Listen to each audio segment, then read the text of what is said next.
Hello there, ladies and gentlemen, and welcome to a rundown of patch notes .27, I believe it is. We're gonna just go over the major changes as well as the kind of the hero patch notes. You know, the changes to the hero kits. So let's just get right into it. First off, they're adding a draft mode, so I believe you will no longer be able to just pick your hero and then jump into the queue. It's gonna be, you queue first, you get, put into a lobby with nine other people, and you pick your, hero accordingly after that. I'm not sure if they're gonna have a ban and pick phase. I'm not sure. I believe I saw some upcoming footage of that, but I'm not sure if it's actually in the patch notes that we're getting right now. But yeah, it's something that people have been asking for, to get some better team compositions, some more evenly games, I guess, and not have the full-on all casters or all carries games. And that's nice, I guess. Looking forward to that. Moving on to minion spawn times. Lane minions will now spawn 15 seconds after the match starts. White camps will spawn at 2 minutes. Buff camps will spawn at 2.5 minutes. The Prime Guardian will spawn at 5 minutes. So the buff camps, I believe, is getting a kind of a buff, so to speak, in when they're spawning, I guess. So you'll be able to run to the white camps and take them before you actually move on to the buff, just because they'll spawn just 30 seconds after, I think. So that's really nice. Yeah. All right. Moving on to card experience sharing from minions. Lane minions. Sorry.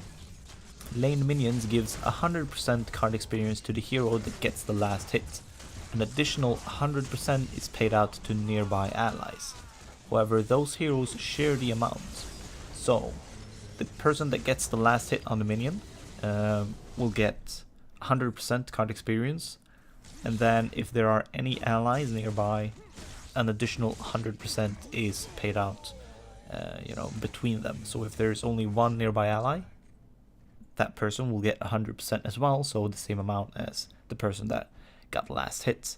If there's two nearby allies, they will share it and get an equal 50% of the total amount.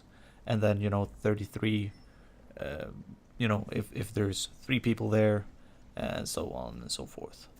So that's very nice, and it's gonna allow for more of a laning phase, because people are not just gonna rush one lane because they're not gonna get anything out of it, because the more people are there, the less card experience they're gonna get, and it's not gonna be worth it. As well as jungle minions no longer share card experience, only the person that gets the last hit will receive card experience. So right there, Deathball is pretty much dead. You will no longer be able to share card experience while taking jungles.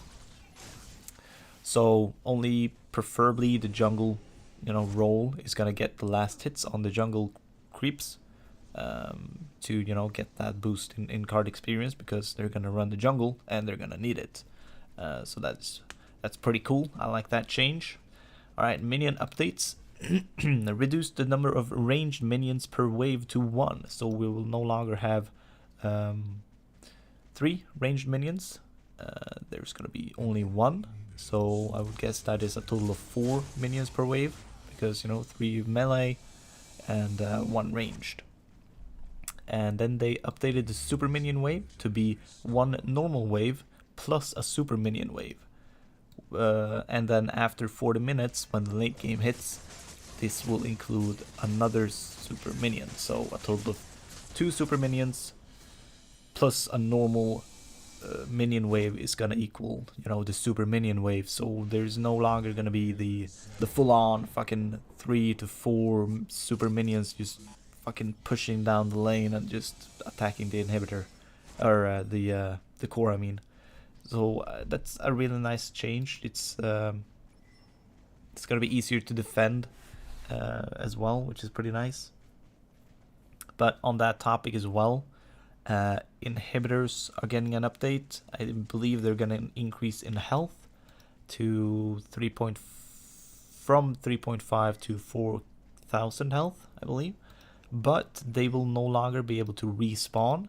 So once an inhibitor is taken down, it will stay down. There's no way to revive it. You cannot rebuild it. It will not respawn. So keep that in mind and push the waves, push the lanes, keep towers alive. Make sure the enemy does not take your inhibitors, because it will be a huge loss now that they do not respawn. So keep that in mind, yeah? Alright, Prime Guardian pays 800 card experience directly to all team members of the team getting the kill. The player carrying the Prime Orb will have their Prime card active. So, you know, once you kill the Prime Guardian, everyone on the team will get 100 card experience. I believe this is sort of like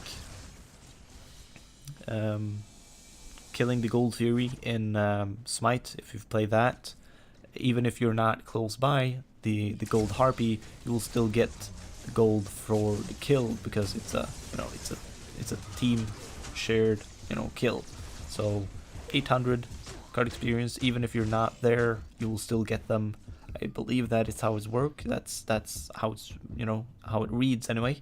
And then the huge change is that the player that carries the orb to the, you know, activation location will have their Prime card active. So whatever your Prime card is for the deck, you will have that activated once you know, pick up the orb. So you'll have that extra boost in stats to battle it out, you know, with the enemy team for the turn in, which is pretty nice. Yeah. And then they changed some hero bounties and mechanics. Hero kills now pay full bounty to the killer. Ember drop by players now pay out to the entire team when picked up. Reduce the amount of Ember heroes drop on death. Reduced base bounty from 760 to 470. Dropped Ember is worth 1/3 of the hero's bounty. So the hero that gets the kill, boom, he gets the full bounty, you know. Ember drop by players now pay out to the entire team when picked up. So to me that reads like, you know, it's a team shared payout. If you're not there, you're still gonna get it. If you're, you know, a lane over, you'll still get that boost in Ember or, you know, card experience.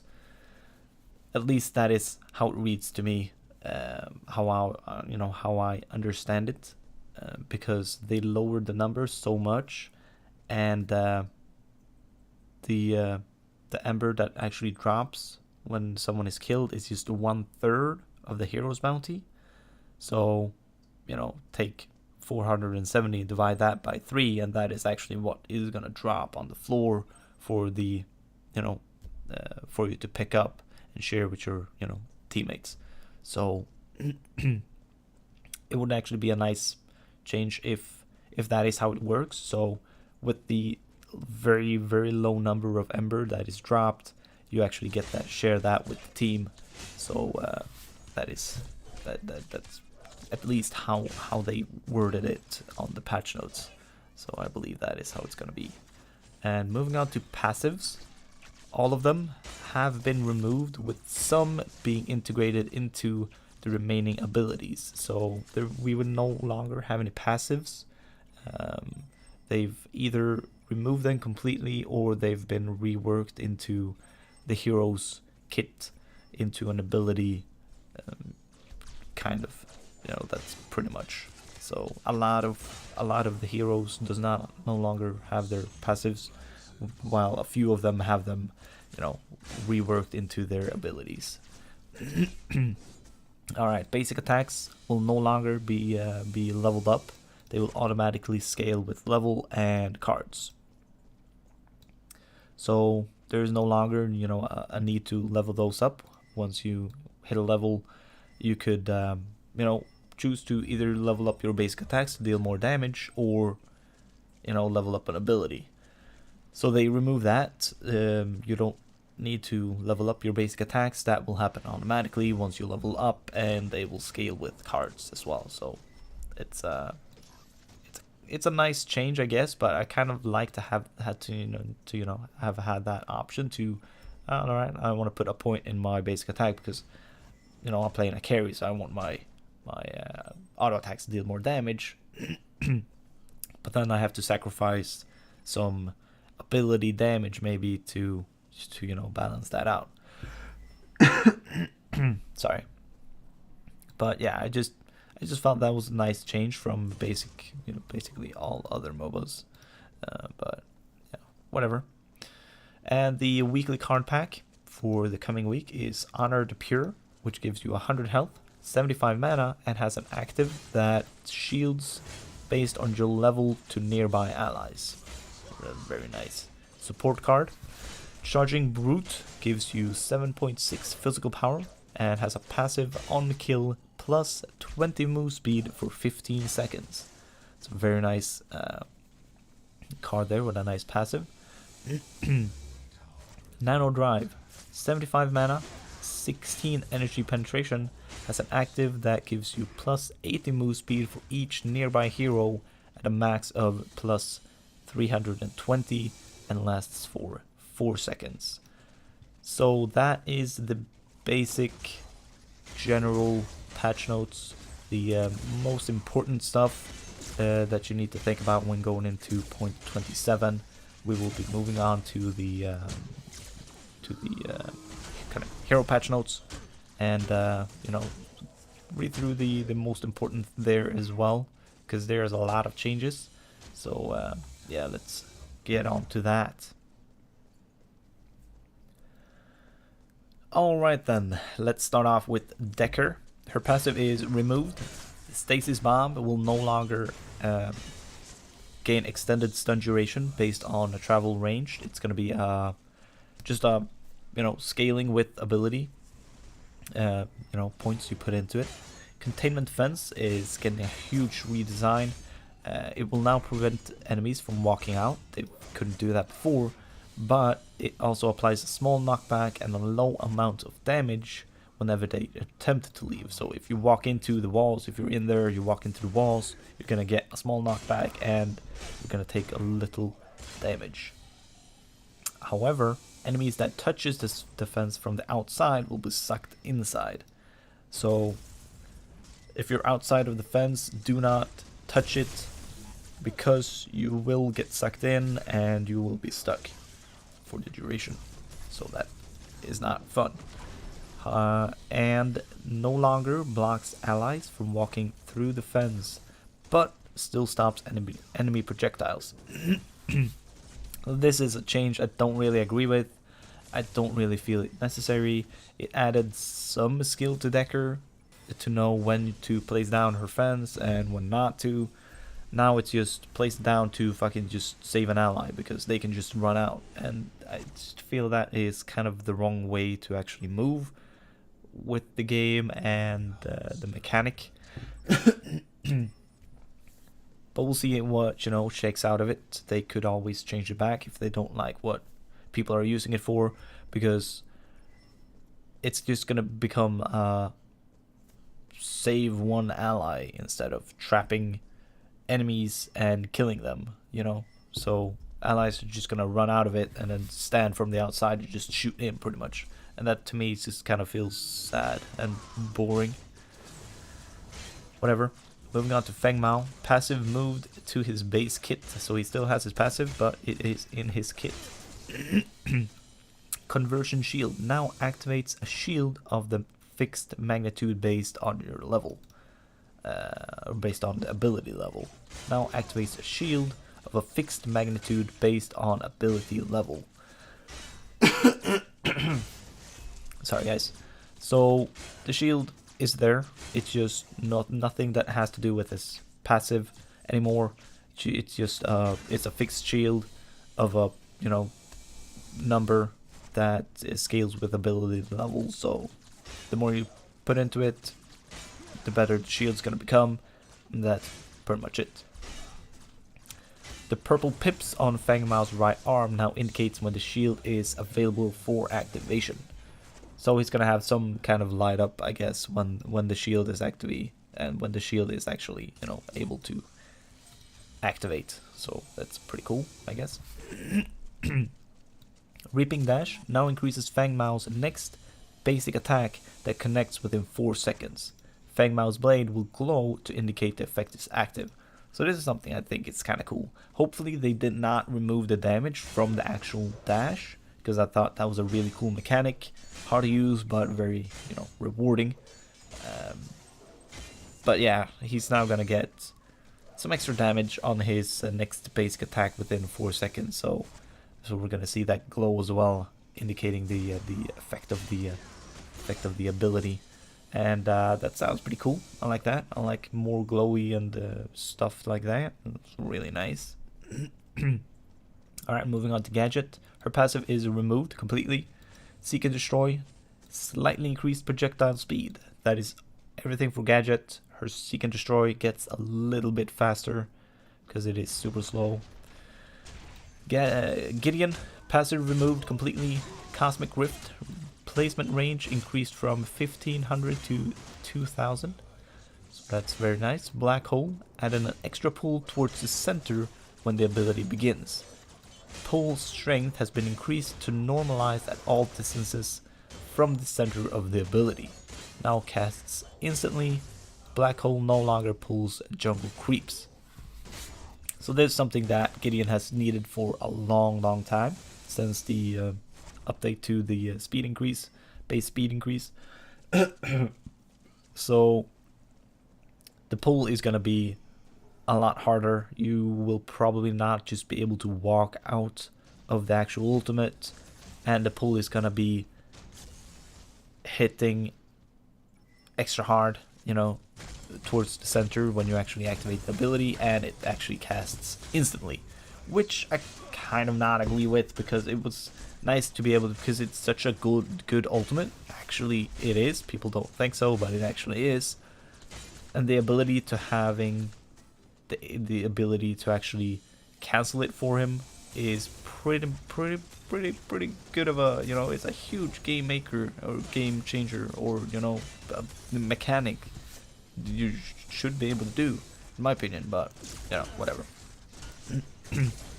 Still, I love Gideon, and I'm gonna keep playing him because this is just buffs for him. Every day, all day, love it. Alright, Grim EXE. Passive removed. GTFO. This ability can now be stopped by players. This ability can now be stopped by player abilities which blocks projectiles, such as Steel's Force Shield and Decker's Containment Defense. So the ability no longer goes through everything. It is stopped by player-made walls, pretty much. Yeah, if they actually have the projectile block ability, that, you know, in their kit, pretty much. All right, Grux passive removed. Smash and grabs increased range from 1000 to 1350. So a pretty big increase in his range there, which is nice. Very nice. Alright, Howitzer, passive removed. Landmine range increased from 1000 to 1250. R2000 missile ranged increased from 1000 to 1200. Make it rain ranged increased from 1500 to 1750. Damage duration is 4.2 seconds at all levels. So, just buffs for Howie. No damage buffs, unless you count the damage duration for, you know, his Make It Rain, his ultimate. That it's 4.2 seconds at all levels. Other than that, it's just range increase, which is very nice. It sets him, you know, up as a long-ranged damage dealer, which is very cool indeed. but it's for him. Iggy and Scorch, passive mood to his base kit. Flame turret, cooldown increased from 1 second to 3 seconds. Decrease deactivation time from 5 seconds to 3 seconds. So his flame turrets are getting a bit of a nerf, but they were pretty insane that you could just spam them out. And I guess with some cooldown reduction, you can still get that 3 seconds down to maybe 2.5, if not a little bit lower than that. So that is something at least. Yep. Flame Belch removed ability confirmation. Now casts instantly. So that's very cool. And then we have the biggest changes of all to Kallari. If you have not already seen this, Kallari is getting a rework completely. Not completely, but a major one. Her passive is removed. Slash reduced base damage from 60 to 51. Backflip cooldown increased to 18 seconds. Shadow Walk stealth duration increased and now scales with level ability from 6 seconds to 18, 24, 30, and 36. So a pretty huge stealth duration. Cooldown now begins when ability is activated, not when it ends. So we don't really know what the cooldown is, I think, but safe to say I think it's longer than 18 seconds. So you can stay in stealth pretty much as long as you have the mana to sustain activating the ability again before it ends. So you can just run around and just keep hitting that stealth and just be in the shadow plane all the time, pretty much. Kallari now gets a small attack damage bonus on the first hit of her slash if she breaks stealth to attack a target. Kallari now has a 2 second fade time at all levels of stealth. During this time, she is still fully visible to enemies. So instead of hitting the, entering stealth straight away, she is, still visible for 2 seconds. So you can just still, lock her down maybe, stun her out of it, do your thing, and, stop her from escaping, hopefully. Alright, Blood Dagger. Ability renamed to Crippling Dagger. Bleed has been removed. Now applies a slow to the target. So it will no longer cause bleeding, but it will have a slow, which in my opinion is better suited for her playstyle. And I would have liked it if Crippling Dagger, which was actually a slow before the rework, because I really like her old ultimate, which you will see right now. So Death Sentence. This ability has been redesigned. Active. Mark all targets for 5, 6, and 7 seconds, giving Kallari and her team full vision of them. During this time, Kallari may choose to teleport to any enemy after a 1.25 second channel. On arrival, the target takes 1, 1.5, and 2 times basic attack damage. So it's become a kind of a teleport ability. You hit it, you have that 5, 6 to 7 seconds based on the ability level to actually teleport to an enemy for a gank, obviously, or to, in my opinion, how it's gonna work is, someone's been, doing the exchange, taking the damage, someone is super low, and you hit your ultimate just to pick that person off and then run away. That is pretty much how I think Kallari is going to be played now. She's not going to be the full force insta, nuke to kill the enemy carry, pretty much, because of the low damage her ultimate actually has. It's just at max rank, double the base attack damage, and unless you have a shit ton of basic attack, physical power, it will deal pretty much no damage. And I guess she's more of a fighter now as well. Before she was, you were gonna build full-on damage, penetration, cooldown reduction. Now it's more of a, you know, she's there for the fight. She's gonna exchange, you know, a few hits. You're gonna want that basic attack damage plus some attack speed, maybe a little life steal, you know, just to be in the fight more and not get a kill and then run away, because that was pretty much how she played before. You can probably still do that, but with the ultimate only dealing a max rank double the basic attack damage, it's not gonna be that huge of an impact, to be honest, which is kind of sad. I liked her ultimate. It was really cool. Yeah. All right. It says Gideon here on my paper, but I think it's gonna be Murdoch. Passive removed, shielding shot, ability renamed to move along.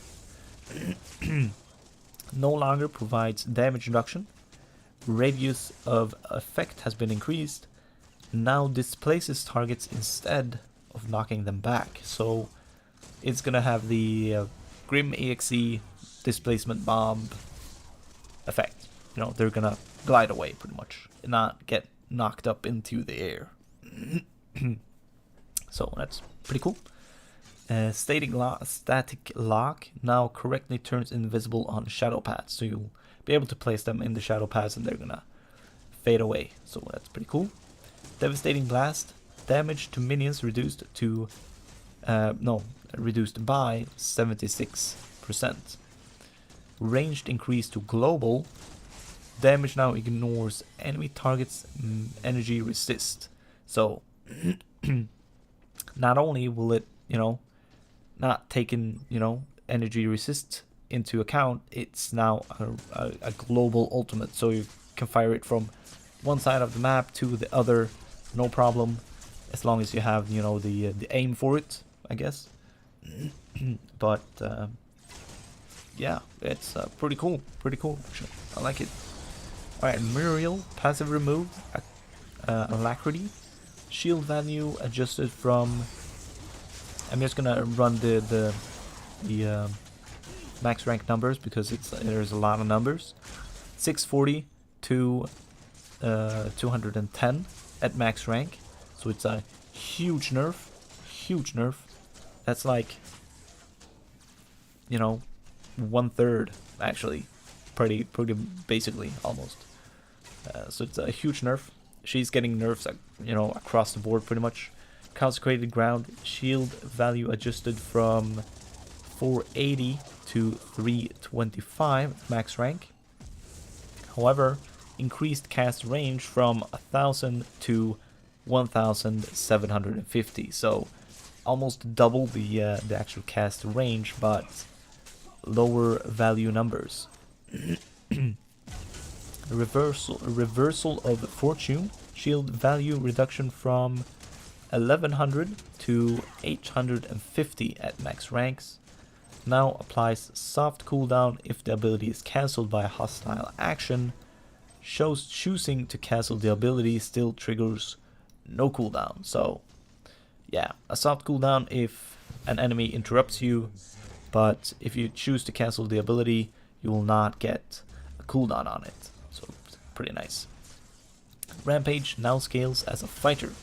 Passive mood to base kit. Boulder throw, projectile speed increased. Boulder throw no longer deals reduced damage to minions, so it deals more damage to minions.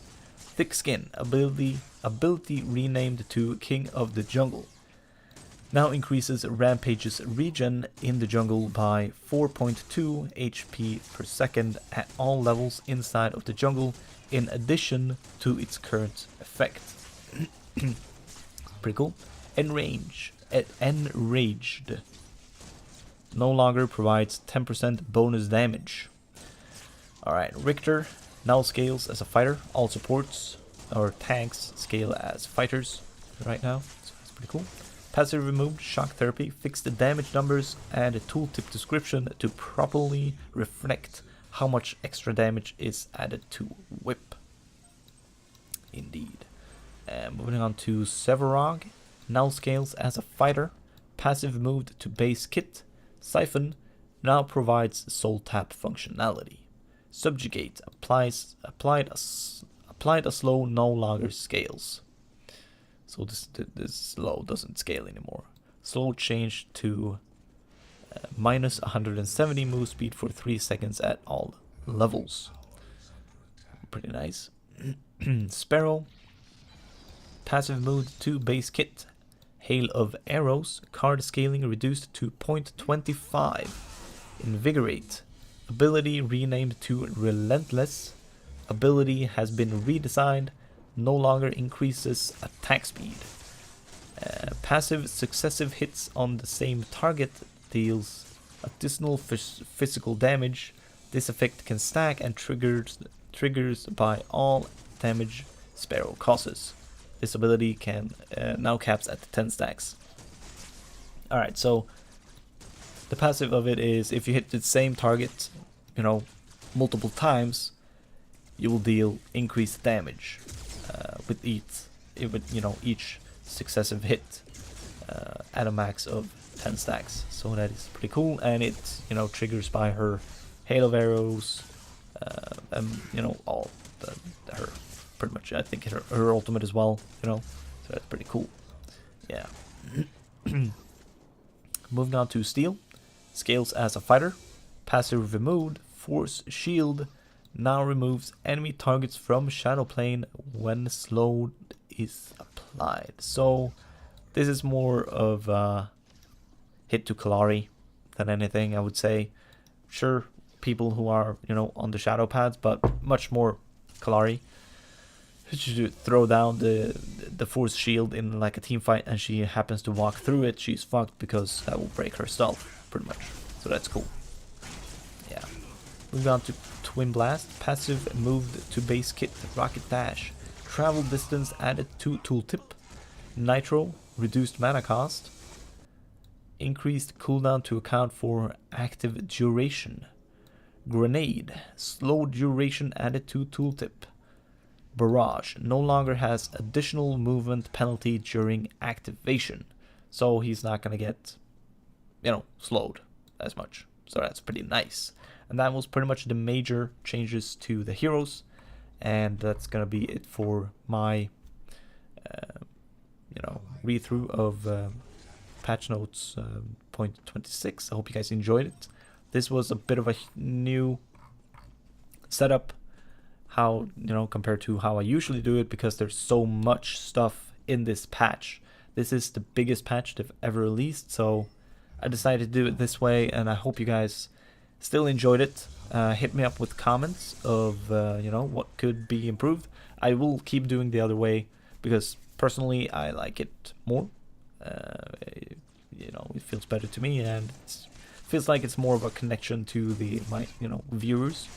But I hope you still enjoyed this, so thank you all for watching. Thumb it up, subscribe, leave a comment, and don't forget to hit that share button to spread the virus. Alright, I'll see you next time. Bye.